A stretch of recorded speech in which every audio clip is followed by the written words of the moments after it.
And today we have a very special insider. Oli London's in the studio. Hello. Hello, Isaac. Great to be here. Thanks for having me on the show. Well, no, thank you for reaching out to us. I think this is the first time we've ever gotten a chance to actually interview somebody who's reached out to us first. Oh, really? Oh, wow. And so we need to kind of do this in order because I don't want our listeners to be like all over the place because I'm super excited to have you here. Thanks. But first off, just kind of like the very Korean way of doing things, please introduce yourself to the listeners from around the world. 안녕하세요. Hello, everyone. I'm Oli London. So I'm most well known for doing TV shows, and I've just started doing K-pop music as well. I'm from the UK as well. Yeah, and you, a guy with an accent is always way sexier. I know, everyone loves a British accent, right? I love the Korean accent. It's very cute. Okay, see, everybody loves an accent. All right, now, first things first. I heard from our staff that there's an actual reason why you reached out to us first. So apparently you used to live in Korea. You need to tell me this story, so go for it. Yeah, actually, I used to live in Korea back in 2013. I was here for a year. I was living in Jeju-do,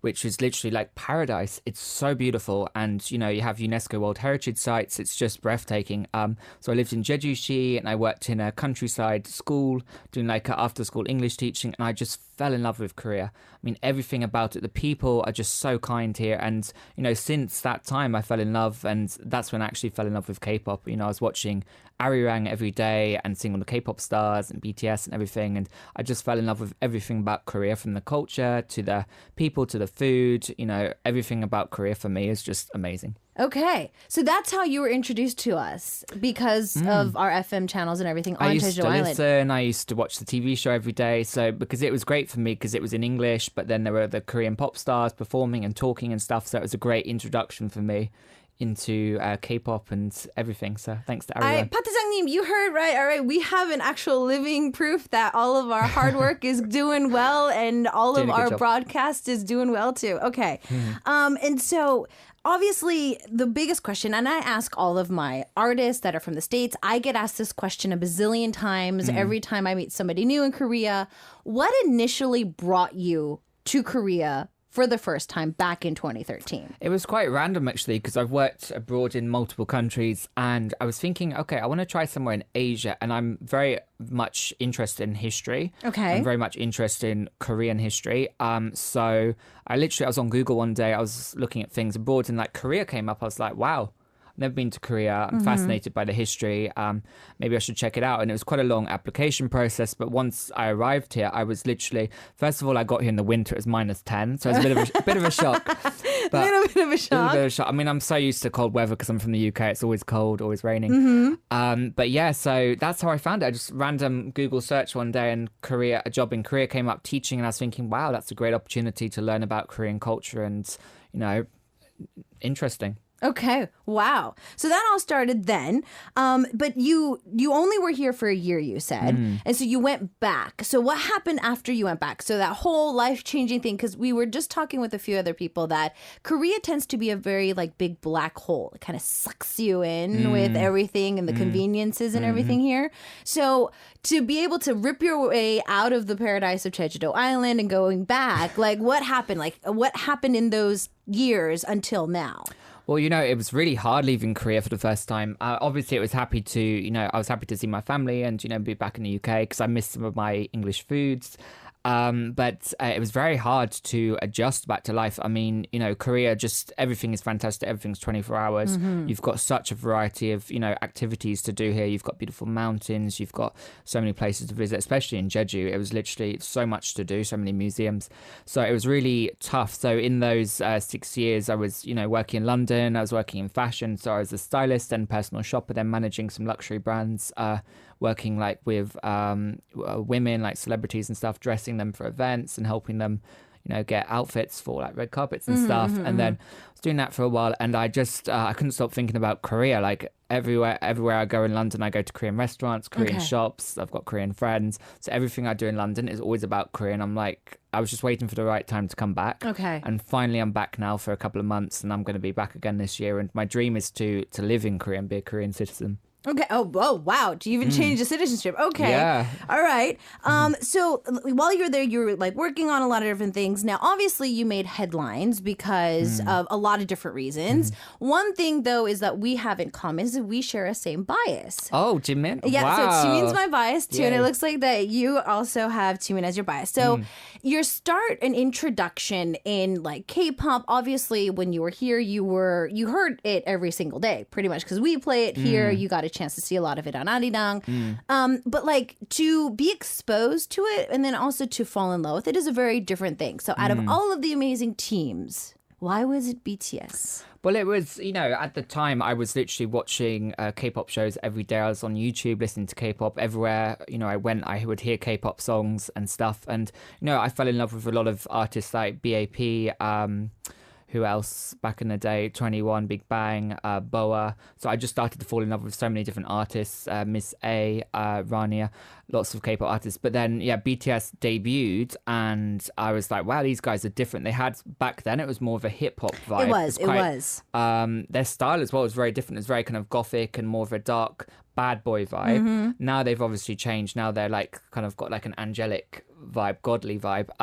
So they've really, really changed. But I just found them very interesting. I was like, first of all, they were incredible dancers and incredible singers, and their aesthetic, their look was very interesting. So I just found they stood out. I mean, there were so many artists back then. Like I loved Speed, which they kind of had a similar style to BTS back then. So yeah, they just seemed very unique and different. So I was following them with interest, and it's in the last few years that I've just become like infatuated, particularly with Jimin. Okay, interesting. I feel that you probably also wanted to add that when Jimin debuted, his ab performance was also something that probably caught your eye. His abs? Yeah. Whenever he ripped his shirt up during the performances. All of the BTS members, obviously, they're training all the time, they're dancing all the time, they've got impeccable abs, and Jungkook is most famous for his abs, but yeah, I mean, they definitely know how to work a crowd. They definitely do, yeah. They definitely do. Okay, now I feel that it's just a different level because I do see a lot of people, and there's so many videos and shows based on this as well, that people come to the point of they start loving a celebrity so much that they actually want to look a little bit more like them, and you've kind of started that as well. Yeah. You've gotten into that too, but I feel that the first procedures are always the most nerve-wracking. It's kind of like ripping off a band-aid. It's like you know that it's gonna hurt, and that is the pain that's always. So let's kind of go back to your first procedure. Like what was it, and like what impelled you to do it? So when I would look at K-pop stars on TV, I would literally look at them and they were all, perfection. Everything about them, the jaw contouring, the nose. So I was just thinking, wow, I want to look like this. And in Korea, plastic surgery is a very normal thing. It is. I mean, I believe 1 in 5 people get plastic surgery. Like double eyelid is very popular. So it was a very normalized thing here. So it was very, very much available, and there were so many doctors around. So yeah, I went for some surgery in Jeju. It didn't go quite right. So I've had multiple surgeries since. Okay. But, I've actually had surgery a month ago, a lot of surgery, but I'm very happy now with the results. So, okay. I'm finally achieving the kind of look I want. But, with surgery, the first surgery is always very nerve-wracking. Like, it's always kind of the most painful. Now I'm so used to it, I don't feel any pain whatsoever. Okay, that's kind of scary, but scary, also weird, I know. As scary as that sounds. Okay, so the big question is, have you actually gotten a chance to meet Jimin up close and personal? No, I've only met the cardboard cutout that I've got at home. I haven't met him yet, but I'm trying my best. I'm in Korea now. I've been to the restaurant where he used to dine all the time. I've sat in his chair. So I've been going to a lot of BTS related places. So I know I'm getting closer, and it's a matter of time before one day I meet him. I know it's going to happen. Even actually, when I went to the restaurant where I used to eat every day, the owners told me I would meet him, and they said Jimin would really like you, he'd be friends with you and stuff. So that was very encouraging. So it's just a matter of time. Like I'll make it happen. Okay. No, what do you think is going to be your initial reaction? Because I, too, am still a fangirl. And I still remember the first few times I met, like, my bias and, like, the people that I really, really, like, stand over. So what do you think your initial reaction is going to be? Do you feel like tears are going to start falling? Are you going to start screaming? Are you going to be speechless? Like, what do you think you're going to do? Someone will probably need to call an ambulance, because I think I'll probably collapse. Like, I won't be able to say a thing. Like, I'm learning Korean at the moment, so, I'll be able to communicate with him when I meet him. But I'll be so speechless. I will I won't know what to say, but when I finally catch my breath, which will probably be about after half an hour, I'll probably be gone by then.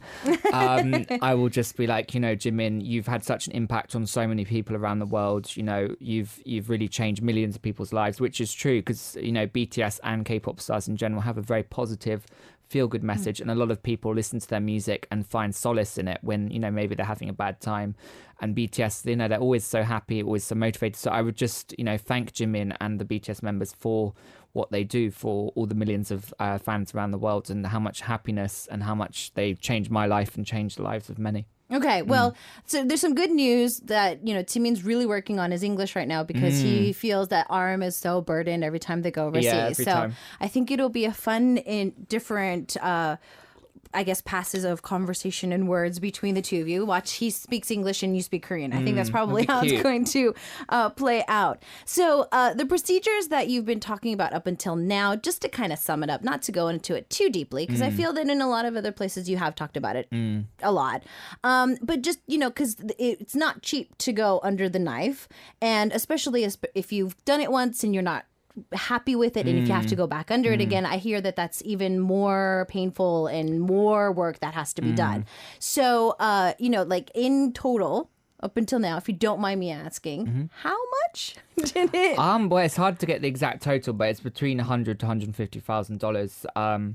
So I've been working on myself for the last 6 years. Now I'm so happy, like I've got the most amazing doctor in Korea, so I'm super happy now.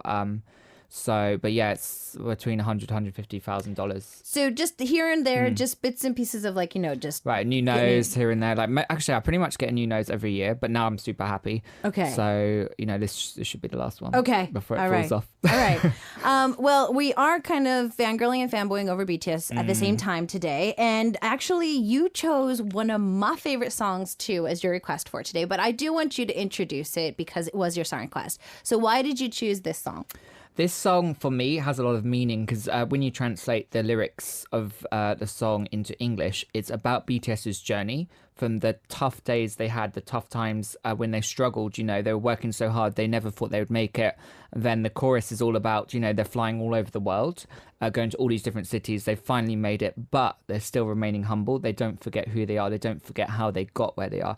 So it's a really important message. Just like any of their songs, they always have this message, and they really show their humble nature and how much they appreciate everything they have. Because you get, in America, you get so many pop stars and stuff that they are perceived to have a bad attitude, but BTS have just always remained humbled. And when I met the restaurant owners where they used to dine, they said, no matter how famous they are now, they're still the same boys. They haven't changed at all. And that's what's particularly meaningful about the lyrics in this song. Okay. So Oli has requested, and remember, if you have any more questions or messages for him, continue to send those in. But we've got 방탄소년단 BTS singing Airplane Part 2. All right, so it looks like Nira and Vicky and a lot of our other loyal listeners are also agreeing that BTS's music has either helped them and look at everything so positively, or just give them a little bit of a chance to teach themselves how to love themselves. So that is the reason why our guest for today loves BTS too. Oli London's in the studio, and you were talking a lot about Korean culture earlier, and so I kind of wanted to take your look on Korea, because I've been living here and I feel that I'm a little too Koreanized in a way to kind of look at the different things that could be helpful or not helpful for somebody who is either visiting Korea or learning a little bit more about the culture. So you did say that you're really intrigued with Korean history. I noticed on your social media accounts you really are on top of a lot of the things that happen in Korea. So where did that all start? Did it start when you were on Jeju Island, or did it kind of start after when you went back to London? Well, I've always been fascinated by history. So, I've learned a lot about Asian history in the past, Chinese, Korean history. So it was just something that interested me. But yeah, it was when I actually lived in Korea. There's just such a variety of things to do here. I mean, you've got, particularly in Jeju, there's a myriad of museums and different activities, and so many hiking tours, and you can do kimchi making, and there's the mud festival. So there's such a variety of, things to do here. It's it's fun. Korea is super fun. You can go out one day you can go to a music festival, the next day you can go I don't know, paragliding in Jeju, something like that. So there's just so much to see here. And yeah, I just fell in love with the culture here, particularly Jeju. I mean, it's, UNESCO World Heritage Site, and there's Mount Hala, there's Seogwipo, which is really beautiful with the beaches. So there's so much to do there. So I really fell in love. And then since I left Korea in London, I'm always going to Korean places. But I'm so sad because there's not really that many places. So every time I travel, when I go to LA, which is quite frequently, I always either stay in Koreatown or I spend most of my time in Koreatown because, it just makes me happy just being around Korean people, trying the different foods. And soju is great. Makgeolli is great as well. I love that. So yeah, for me, it's just, Korea just has so much on offer. Okay. And obviously when someone first comes here, the language barrier can be a little difficult, but that's part of the experience, learning the language. And, Korean people really appreciate it when a tourist can speak. Even 안녕하세요, they really appreciate that. And you can see, they smile so much. So, it's for some people, like if you're from the UK, USA, it can be a little bit of culture shock because you're not used to it. But Korean people will make you feel so at home and so welcome. And it's for me, it's my favorite country in the world. I prefer it more than my own country. So. Okay, and I'm really curious because I've been seeing a lot of like videos online where we see like flash mobs and just like a lot of like cover dances, and a lot of those are coming out of the UK, London especially. And you're saying that there's not a lot of restaurants, but still, like now that you're more into like K-pop and K-culture, do you see that it is increased in the past couple of years back at home? Yeah, I mean, it's a huge increase. I mean, 5 years ago when I first came back from Korea, there was nothing, no K-pop nights, no K-pop events. And, thanks to the Korean government, there's a Korean Cultural Centre in London, which really promotes Korean activities. So now you literally have multiple times every month, massive Korean club nights, always sold out. Like the clubs are so crowded. It gets so hot. Like I can't even stay there. But I always try to stay till like at least 5 a.m. But like now they have like massive events. They have K-pop stars coming to London now. Even at the club nights, they have, big K-pop groups performing. They've had BAP, VAV. So there's a lot of things happening now. And there's also cultural activities. There's a Korean film festival in London. There's a lot of, Korean dance classes, like K-pop dance classes are really big in London at the moment. That's my next thing I need to do. Like I'm not the best dancer in the world. So that's my next activity. But now there's such a variety of K-pop activities on offer. And, through K-pop, people discover more about Korean culture. So particularly through BTS, I think last year BTS, through direct means and indirect means, they made the Korean economy $3.3 billion, which is through bringing people to Korea. People discover Korea through K-pop and through BTS. And that's what's so magic about K-pop. They discover K-drama, Korean food, and, they want to come here. They want to learn about the culture. So K-pop is such a powerful force, to be reckoned with. I want to kind of remind our listeners, he's not a weekly guest. It's not like, Korea Culture 101 right now. He's our insider. He's on Insider. But I just love how much, because I literally sound like a legit weekly guest that would be in charge of stats and all of the stuff that we would to inform our listeners about what's going on here in Korea. Now, I'm half Korean, but I still had a huge culture shock when I came to Korea for some good and for some bad. So I want to know for you, it could have been when you first started living on Jeju Island back in 2013. It could have been recently when you just came back. One of the biggest culture shocks, good or bad, that you felt? I was missing a lot of food. So there's this weird thing in the UK called Marmite. In Australia, it's called Vegemite. It's so weird. And when I was a school teacher, I made my kids try it and they hated it. We used to use it as like penalties here on the show. For me, I'm obsessed with it. So I used to get my family to send it to me. So that was the biggest culture shock, like just not being able to find certain foods. But that's, what's great about being in a different country is because it forces you to try different foods. So, now I'm obsessed with kimchi fried rice and bibimbap and stuff. So and kimbap, so it forces you to try things. So that was the most difficult thing for me. Okay. Also, some things are a little bit complicated in Korea, like opening a bank and stuff, and like there's just some things that take a little bit longer than they would in other countries. But that's all part of the experience. And as is going to any foreign country, that's what makes you learn the language. It really helps you immerse into the culture more. So yeah. Out of everything that you've learned so far, what was the most like interesting part of like either Korean culture or the language, something that just fascinated you about it? I think kind of the recent history of Korea, how the past 20 years, how K-pop and K-drama started and how the Hallyu wave really started. That, for me, is a very big point of interest because it was in the 90s that you had, SM and YG were founded. So that was a real kind of cultural revolution.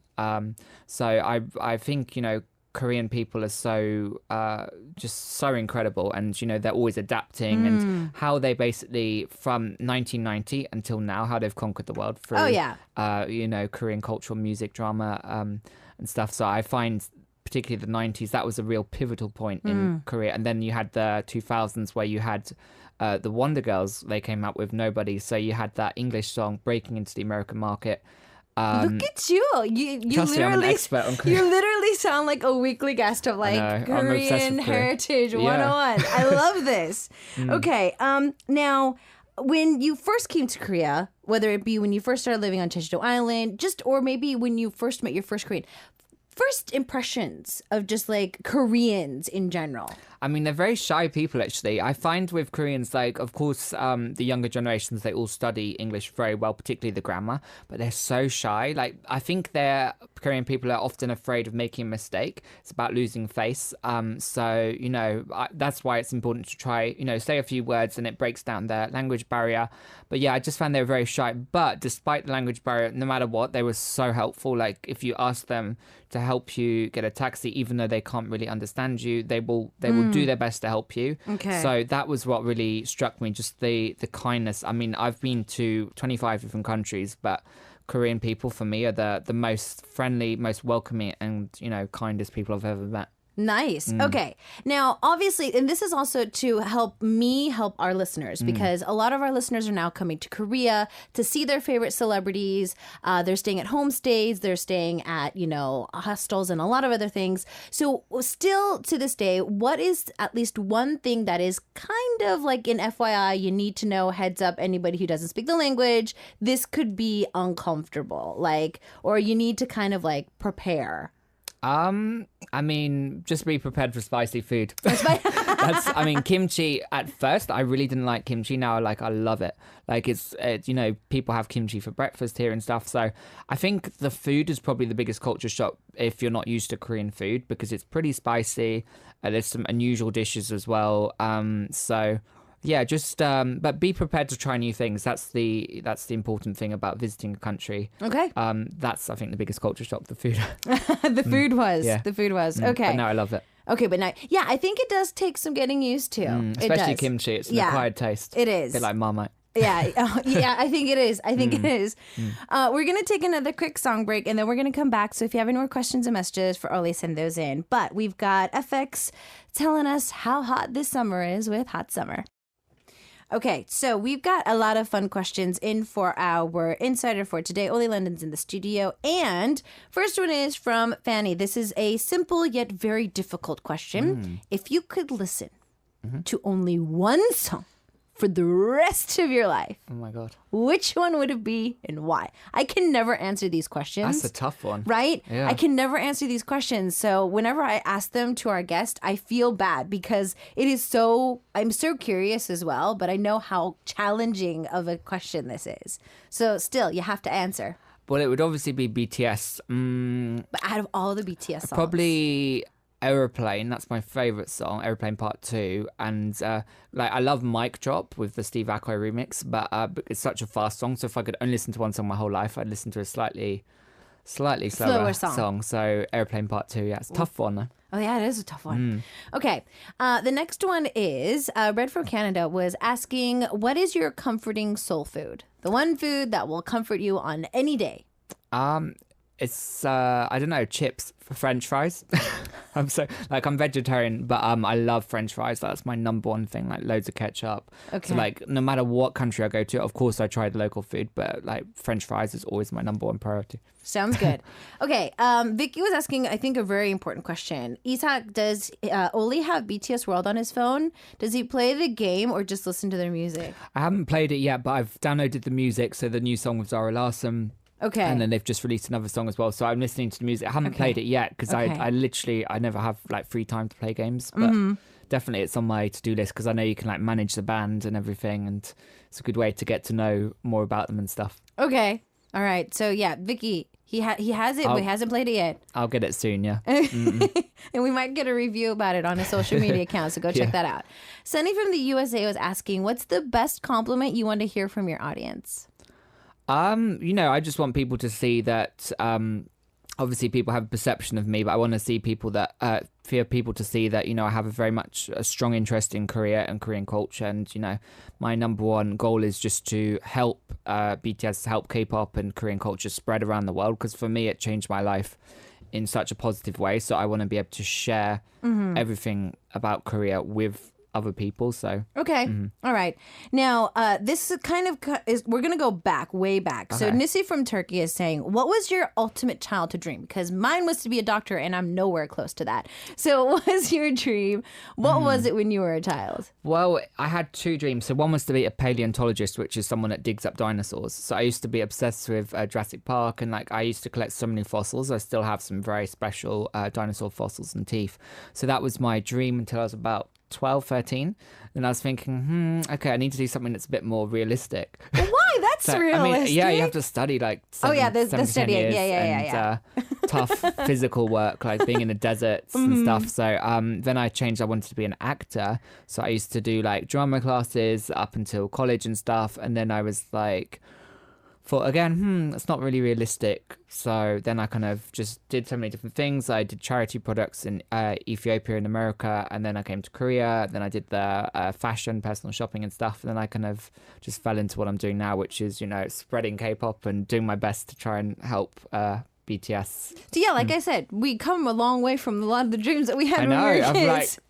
Completely different, yeah. Completely different world. Yeah. All right. And we have another question. It kind of is the same thing, but Tabo was asking, what was an inspiration for you growing up? So just like it could be your mom, dad, teacher, anybody. Well, definitely my mum. I had some great teachers as well, particularly my English teacher, my drama teacher, they're very positive role models, and I studied very hard when I was at school and college. Even in my lunch breaks, I used to spend most of my time in the classroom just to get good grades. So they were a real inspiration, but my mum has always been my inspiration. Okay. The reason why is because Tabo was saying, as a singer and as a person, you inspire so many people, me included. Oh. So also, who was it that helped you decide, or what was it that helped you decide that, I think singing is my next step? Well, I'm not the best singer in the world. I'm sure people know that. But, I'm trying my best. Basically, when I lived in Korea, I fell in love with K-pop. So I wanted to be a K-pop star. I just never thought I would achieve my dream. I just thought, everyone wants to be a K-pop star. It's first of all, I'm not a particularly strong singer. I've got no chance. And then last year, I have a music producer friend. He made me a track without me even asking. And I was like, wow, okay, I need to do this. This is my chance. This is the universe telling me to do this. So that's what kind of inspired me. I was almost kind of pushed into it through my friend, and now I'm doing more songs. I'm working on an album, and each time I want to improve my singing, improve my dance skills, and everything. So I'm working really hard. Okay, so that's the next step for you. And it looks like that Ham is saying, if you could travel back in time or into the future, where would you like to go and why? Actually, I'm very fascinated by ancient Chinese history, so I'd probably go back to a period which was about 2,200 years ago. It was warring states period of 3 different kingdoms fighting with each other, and I'm so fascinated by that period, and I would love to be a general or something and do the battles and stuff. Nice. I wouldn't hurt anyone, but okay. just kind of be a part of it. Yeah, it's kind of be a part of a movie almost. Exactly, yeah, fascinating. Okay, now Lillian was saying, what is something you really miss about home, London, that you would love to bring to Korea? I really miss my dog. I've got a Chihuahua. She's beautiful. Actually, when I used to live in Korea, I did rescue a Chihuahua from an animal shelter, and I took her back to the UK, and I called her Pikachu. She was the love of my life. So beautiful. But yeah, I have a little Chihuahua in the UK, so I really, really miss her. And yeah, food as well. I miss some English food. Okay. Now, Mira and Nira, okay, they're two different people. They're not related, I don't think. But they're asking something really interesting because you just talked about it. But is it easy or hard or challenging to be a vegan or vegetarian in Korea? It's very challenging, actually. Like, I do have to go to hotels a lot. Like, even, upscale places is very difficult. So I have to eat a lot of 5-star hotels just because they can change the menu. I find a lot of Korean restaurants, even something simple like a margarita pizza, they put bacon in and stuff. And like, so even pastas as well, most pastas are made with fish sauce. So for me, it's very, very difficult. But, there are certain dishes like bibimbap and you can always request it. And Korean people are very accommodating to your request. So yeah, it's something you got to get used to, and you just got to find the right places. But when I went to the BTS restaurant where they used to dine, they were so accommodating for me. They made me all these special dishes without the meat, so they can always take out the meat. But yeah, you just got to be careful because fish is added to a lot of things.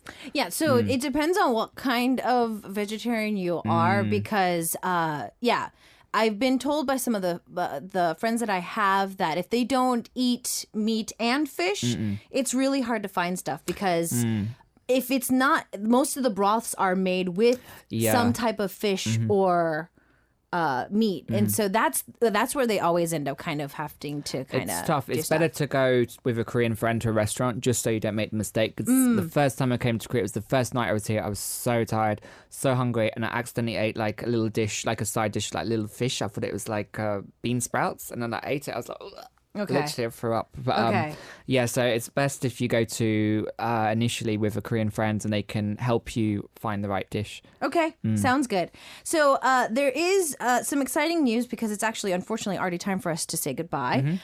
So before we go, I know that there's some exciting news that you wanted to tell the world. So if you can, tell us all about it. Yeah, so I've got my second K-pop single coming out very soon in August, and I'm working really hard on it. The song is complete. I'm working on the music video, and I'm working with a very talented emerging Korean rapper called Sten. And with my music video, I'm also working with a lot of emerging artists, models, dancers, because I want to help give Korean people a chance. So yeah, I'm very excited about that. The track is called Butterfly. It's Oli London featuring Sten, and it's very different to my previous track. It's very much a pop ballad with a very meaningful message. It's about my transformation from almost like a caterpillar to a butterfly, and the concept is basically me finally finding happiness in Korea. Okay. Through different means, through plastic surgery, through just being in Korea, through being happy. So I'm very excited that it's going to be out in a couple of months. Okay, so we don't have a date for it yet. It's just going to be, you have to stay tuned. Yeah, I've got a very big TV show coming out soon, so I'll release it around the same time. But stay tuned on my Instagram and stuff for updates. All right, so make sure that you're following him so that you can get those updates. And it felt like you were our weekly guest giving us an insight on Korea Culture 101. So thank you so much for all of that today from you. Before we say goodbye, though, we are going to listen to a classic. We're going to say goodbye to Oli with H.O.T. singing We Are the Future. Bye. Thank you. Bye, guys.